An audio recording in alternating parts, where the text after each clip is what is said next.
사랑하는 성도 여러분, 하나님이 우리의 힘입니다. 오늘 우리 영혼에 힘을 공급할 하나님의 말씀은 누가복음 15장 31절에서 32절입니다. 제가 낭독하겠습니다. 아버지가 이르되 너는 항상 나와 함께 있으니 내 것이 다 네 것이로되 이 네 동생은 죽었다가 살아났으며 내가 잃었다가 얻었기로 우리가 즐거워하고 기뻐하는 것이 마땅하다 하니라. 아멘. 이 삶이 때때로 너무 무겁고 그리고 상처와 죄책감에 눌려서 스스로를 약자라 여기며 괴로워하는 이들이 많이 있습니다. 오늘 본문을 통해 우리는 그런 약자를 맞아주는 아버지 하나님의 사랑과 자비에 대해 묵상하도록 하겠습니다. 누가복음 15장에는 이 세 개의 비유가 연속해서 나옵니다. 흔히 잃은 양 비유, 그리고 잃은 동전, 혹은 잃은 드라크마 비유, 그리고 잃은 아들 비유, 혹은 돌아온 탕자 비유라고 합니다. 그러니까 우리는 이 비유들을 보며 주로 죄인의 회개에 초점을 맞춥니다. 혹은 죄인의 회개를 맞이하는 용서하시는 하나님의 초점을 맞추기도 합니다. 그러나 실제로 이 비유는 죄인의 회개라든지 용서하시는 하나님에 있다기보다 오히려 진정으로 하나님이 함께하는 자는 누구인가에 초점이 맞추어져 있습니다. 그래서 99마리의 양이라든지 9개의 동전이라든지 그리고 큰아들은 이미 혹은 먼저 구원받은 자가 아니라 오히려 하나님이 함께하지 않는 자라는 메시지를 또한 내포하고 있습니다. 먼저 이 비유들이 나온 배경을 살펴보면요, 누가복음 15장 1에서 2절에서 이렇게 말하고 있습니다. 모든 세리와 죄인들이 말씀을 들으러 가까이 나아오니 바리새인과 서기관들이 수군거려 이르되 이 사람이 죄인들을 영접하고 함께 먹는다 하더라. 이미 잘 알려져 있는 것처럼 예수님의 별명이 있습니다. 바로 세리와 창녀의 친구라는 거죠. 때때로 죄인이라는 표현이 창녀를 우회적으로 표현하기도 했는데 이 죄인에는 당연히 세리가 포함되었죠.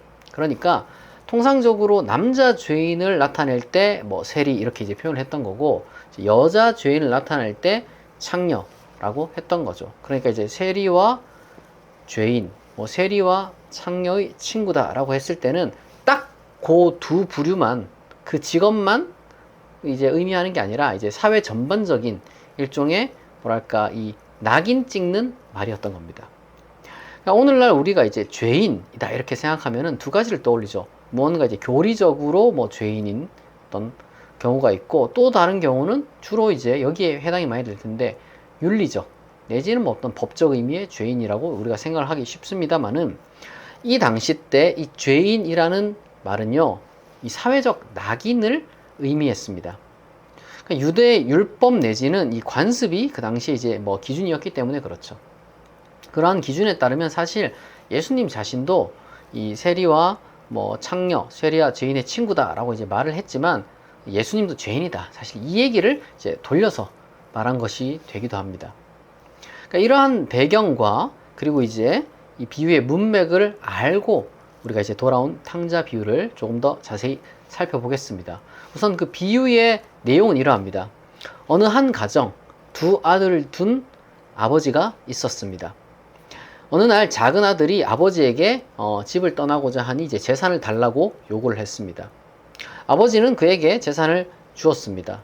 그리고 이 둘째 아들은 그것을 가지고서 먼 나라로 떠났습니다.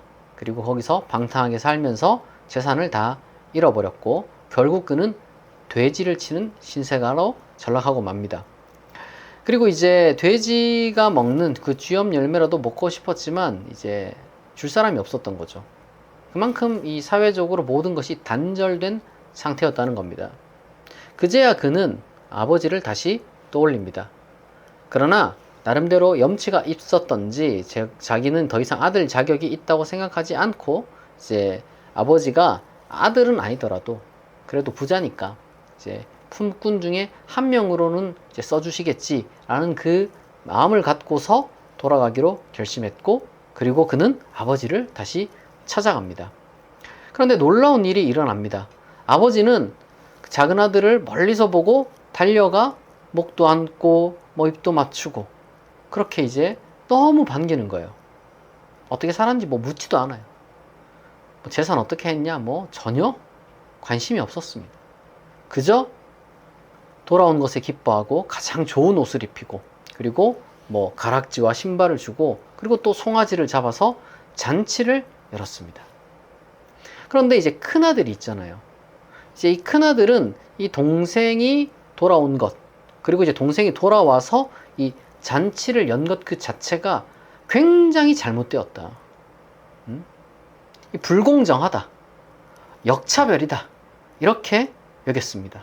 그리고 동생을 향해서 뭐라고 하느냐, 이 창녀와 함께 아버지의 재산을 다 삼켜버린 놈이다 라고 모욕하고, 또 동시에 왜 자기 자신한테는 송아지는커녕 염소라도 한 마리 잡아가지고 친구들끼리 잔치할 수 있도록 해준 적이 없느냐 라고 아버지께 따졌습니다. 그러자 아버지가 이 큰아들에게 했던 말이 바로 오늘 본문입니다. 제가 다시 한번 읽어보겠습니다. 예, 너는 항상 나와 함께 있으니 내 것이 다 네 것이로되 이 네 동생은 죽었다가 살아났으며 내가 잃었다가 얻었기로 우리가 즐거워하고 기뻐하는 것이 마땅하다. 우리가 이 비유를 문자적으로만 읽으면 이제 이 돌아온 탕자를 일종의 이제 도덕적 혹은 사회적 실패자, 그러나 이제 뉘우쳤으니 이제 아버지가 받아줬다. 그러니까 저 실패한 인간이 이제 돌아올 때 아버지처럼 이렇게 이제 받아주는데 이 큰아들처럼 너무 뭐라 하지 말자. 그러니까 이런 식으로 우리가 이제 이해를 많이 하거든요. 그러니까 큰아들은 문제가 없는데 유일한 문제는 그냥 약간 좀 이렇게 이제 마음이 넓지 못했다는 것. 뭐 요 정도로만 우리가 생각을 합니다. 그리고 이제 둘째 아들이 혹은 뭐 작은 아들이 엉망진창으로 살았다는 것에 대해서 우리가 다 동의를 하거든요. 그런데 이 비유가 매우 정교한 풍자로 이루어졌다는 사실을 우리가 이제 기억해야 됩니다. 먼저 이제 비유 속 작은 아들을 살펴보면요, 그는 아버지의 재산을 요구하고 먼 나라로 가서 방탕하게 살았고요, 그리고 창녀와 함께 살았고 마침내 돼지를 치는 신세가 됐습니다. 근데 이거는 여러분 단순한 무슨 어떤 방탕 그리고 생활고의 묘사가 아니라 바리새인과 서기관들이 세리와 창녀 그리고 뭐 이방인, 다시 말해 그들이 보았을 때 이 죄인을 바라보던 시선을 그대로 담아낸 풍자입니다. 그러니까 이제 바리새인과 서기관들이 볼 때 저 사람들은 하나님이 주신 삶을 지 멋대로 낭비한 자들, 따라서 구원과 자비를 받을 자격이 없는 자들이라는 거예요. 그러니까 그런 시선으로 봤다는 거죠.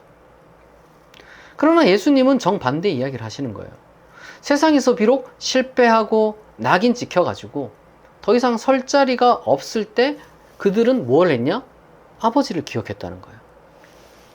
비록 율법의 조건을 하나도 충족시키지 못했지만, 사회적 기준으로도 한참 미달이었지만, 그들이 진심으로 하나님을 바라봤고 하나님의 사랑과 하나님의 자비를 붙들기로 결심할 때 하나님이 취하신 행동은 단순했습니다. 그저 안아주는 것 뿐이었다는 거예요. 비유 속 아버지는요, 율법을 따지거나 사회적 낙인을 이렇게 신경 쓰거나 그런데 전혀 관심이 없었습니다.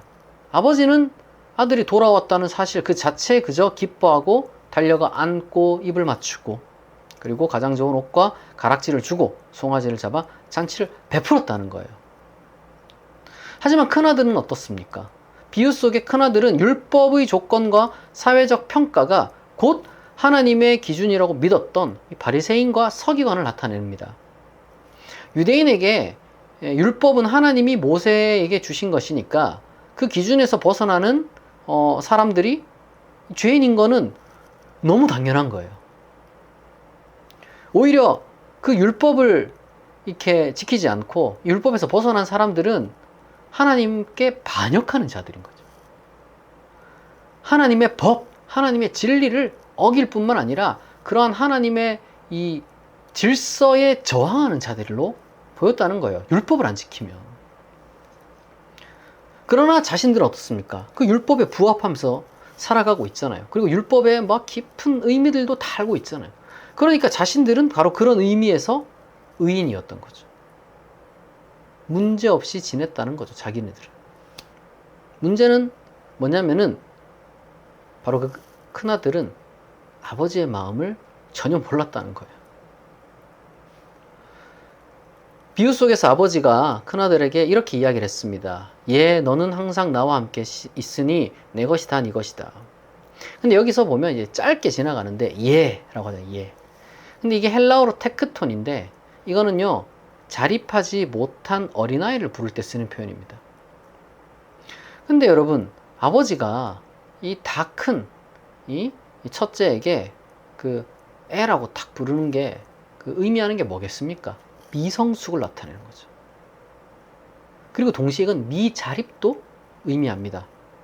내 것이 다 네 것이다 라는 말은 이거는 너 이미 구원받은 것 아니냐 이런 의미가 아니에요. 우리가 지금까지 그런 식으로 생각을 해왔으니까 큰아들의 문제가 얼마나 심각한지 놓쳤던 거죠.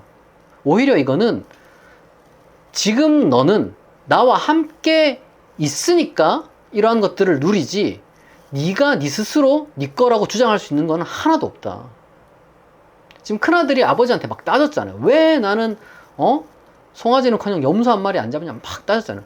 그러니까 마치 그게 자기인 것인 양 월권 행위를 하는 거죠. 그러니까 아버지가 딱 선을 긋는 거예요. 경고를 하는 겁니다. 네가 지금 누리고 있는 거 네 거 아니야. 내가 자비롭게 너에게 줬으니까 네가 지금 누리고 있는 거야. 근데 이 둘째 아들은 어떠냐? 내 아들 죽었다가 살아나서 내가 걔한테 잘해주는데 당연한 것 아니냐? 꾸짖는 거예요. 큰아들은 아버지 집에서 살면서도 불만이 가득했던 거예요. 아버지의 기쁨을 따라서 이해하지 못했습니다. 그리고 결국 그 큰아들은 아버지가 둘째 아들을 위해서 연 그 잔치에 들어갔다는 이야기가 하나도 없이 이 비유가 끝이 나버리는 거예요. 여러분, 이때 여기서 잔치는 당시 유대 기독교가 생각하고 기대하고 있었던 종말에 있을 메시아 축제를 의미하는 거예요. 이 종말론적 메시아 축제에 들어가는 것이 근데 누구냐? 세리와 창녀다. 이게 예수님의 가르침이었습니다. 우리가 이제 성경 전반을 보게 되면 예수님의 가르침에 대해서 알 수가 있는데 예수님께서 항상 하시는 말이 뭐예요? 나중된 자가 먼저 되고 먼저 된 자가 나중된다는 거 아닙니까? 따라서 하나님의 구원을 이미 혹은 먼저 얻은 것은 큰아들이 아니라 사실상 세리와 창녀였다는 거예요. 따라서 예수님은 세리와 창녀를 마치 저 바리새인과 서기관들처럼 그들을 향해 죄인이라고 사회적 낙인을 예수님도 찍고 그리고 너희들 뉘우쳐야 된다. 그런 의도로 이 비유를 드신 게 아니라는 거예요. 그러니까 우리는 은연중에 똑같이 바리새인과 서기관 같은 그런 관점으로 이 비유를 보고 있었던 겁니다.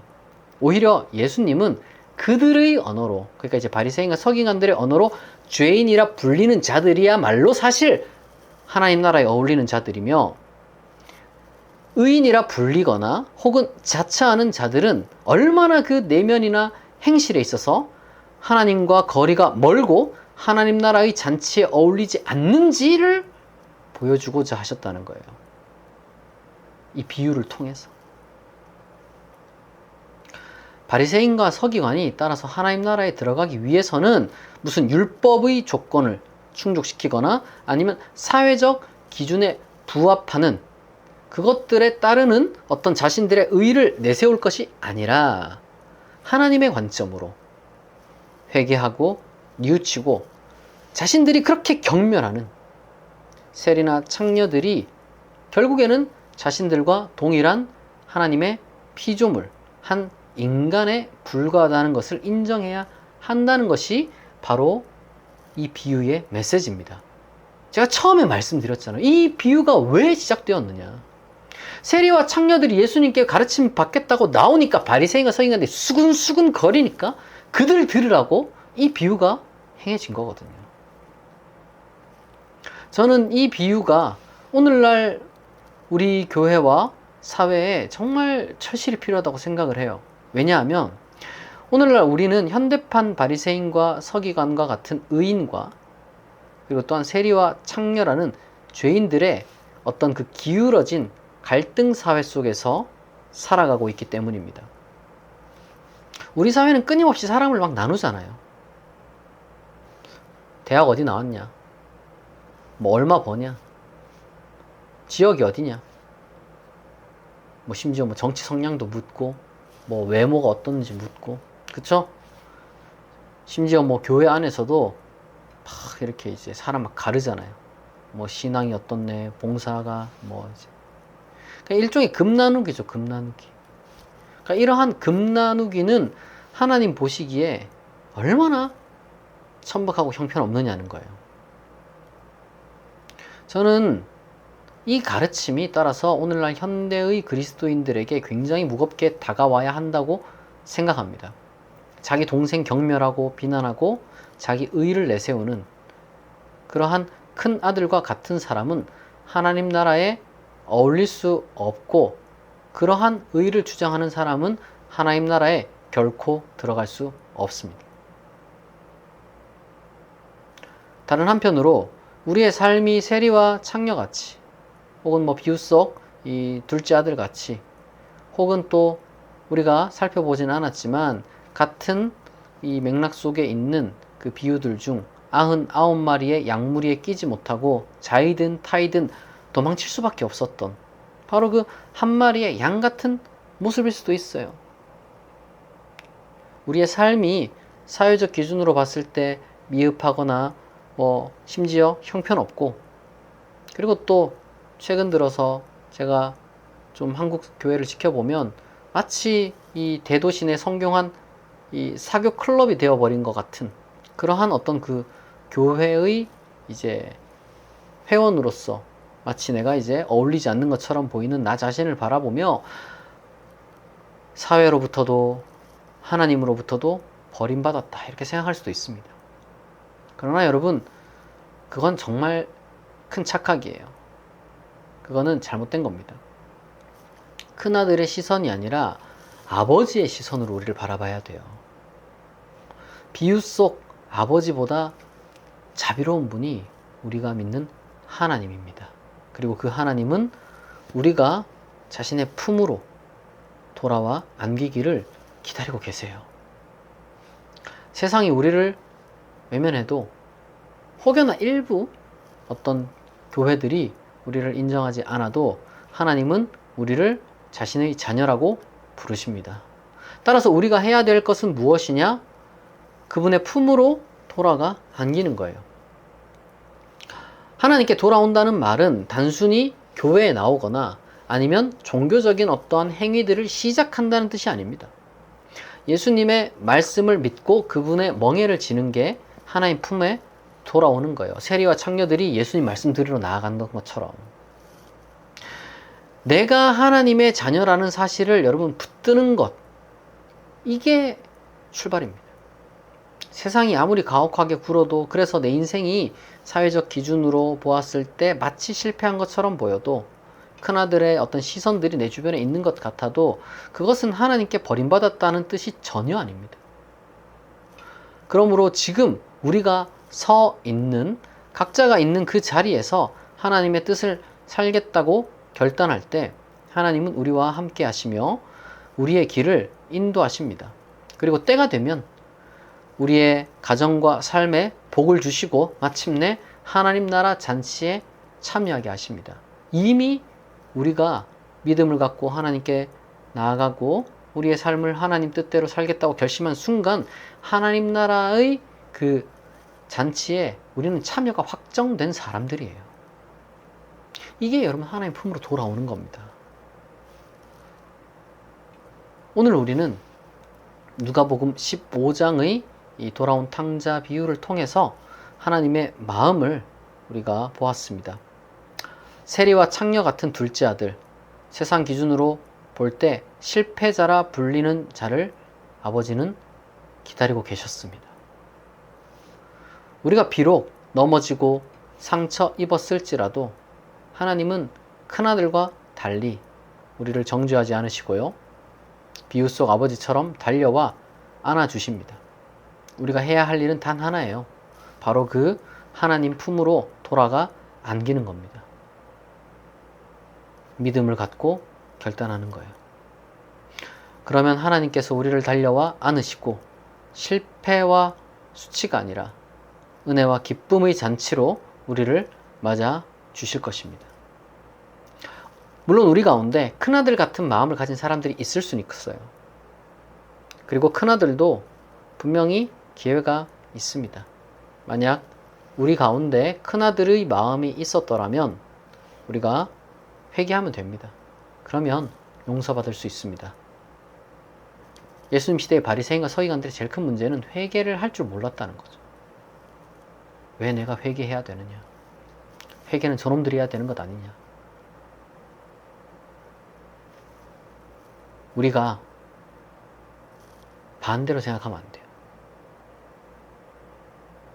우리는 아버지의 마음을 읽고 그 아버지의 품에 안겨야 할 것입니다.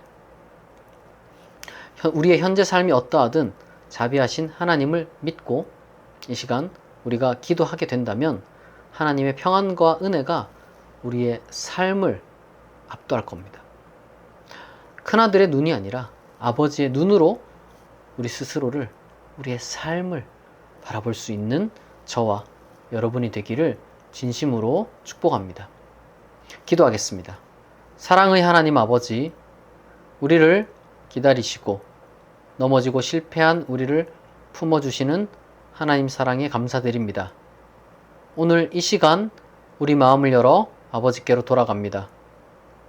삶의 상처와 수치, 무거운 짐을 내려놓고 하나님 품에 안기게 하옵소서. 또한 세상의 시선과 기준이 아니라 하나님의 눈으로 하나님의 은혜와 자비 안에 거하게 하옵소서. 하나님의 뜻 안에서 우리가 살아가도록 우리를 인도하시며 하나님 나라의 기쁨과 평안이 우리 삶에 충만하게 하옵소서. 우리가 마침내 하나님의 잔치에 참여하는 복을 누리게 하실 줄 믿사오며 감사드리며 예수님의 이름으로 기도드립니다. 아멘.